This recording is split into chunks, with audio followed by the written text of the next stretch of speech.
Let's speak to Zöe Franklin from the Lib Dems in Guildford. Morning to you, Zöe. Hello. Morning, James. Here we are. Residents, what have they been saying to you over the last week or so? So they've just been really angry and frustrated. I mean, they've had to put up with, you heard on one of those interviews that one of those people said, I've had water supply problems twice. We know people have had water supply problems at least 3 times where the taps have gone off. We know there's been problems around low water pressure. This isn't the first year that people have had problems. And so you've got residents who are experiencing that, and then they're hearing that Thames Water is going to implement a hosepipe ban this week. They're obviously seeing the disgusting pictures that we've seen over the weekend about sewage flowing into the rivers and seas, and they've also heard reports of just how high Thames Water's bonuses for bosses has been. What do you want to see happen? So there's a couple of things that I and the team want to see. So one is compensation. That's obviously number one. I wrote to the chief exec of Thames Water saying we need compensation for domestic customers. We need compensation for businesses. Yes, they operate a £30 per 12-hour scheme, but actually when you speak to residents, most of them are not aware of ever having had a refund when they've gone without water. So that's number one. Second thing is we want action. Thames Water have been saying they're going to sort the problem for years now. And if you talk to Liz Townsend, she will tell you many, many sorry stories. And so we want action. And the other thing I think we really want to see is the government stepping up and holding water companies to account.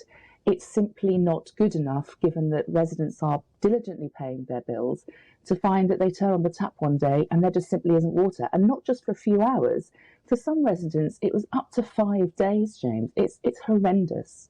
It's a bit bizarre, isn't it? Because you think about different industries who have a sort of a governing body that, they're answerable to. What's it like for the water companies? So they do have a body that holds them to account, but you just question how effective they are being, because actually we're not seeing the improvements that we should. And also, we desperately need the government to actually put specific targets and timescales on companies like Thames Water. We saw, and I know this is sewage rather than water in the taps, but we saw during the Environment Bill, actually it was reduce flow of sewage into rivers and the sea. Now, reduce could mean anything. It could mean, a small reduction. It could mean over 10 years. Actually, we want specific timescales for all of the things that Thames Water and other water companies are failing to do for residents and businesses. You mentioned the compensation, and they say they offer a compensation of £30 after the first 12 hours without a supply, with an additional £30 for every 12 hours after that. Is that not enough, do you think? Well, I mean, given that people have potentially gone for days without water, and we all know what happens when you don't have water for a short period, but to have it not have it for days it has a major impact upon your life. I think £30 is too low, but actually there's a more fundamental point here, which is that actually when you speak to residents who have had outages before, none of them are aware that they've ever had a refund. So that's why I wrote to Sarah Bentley, the CEO of Thames Water, to make sure that she could assure me that residents will get that.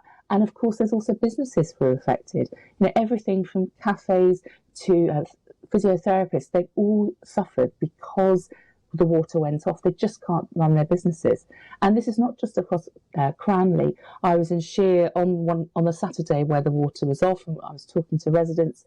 We had some really, really distressed residents.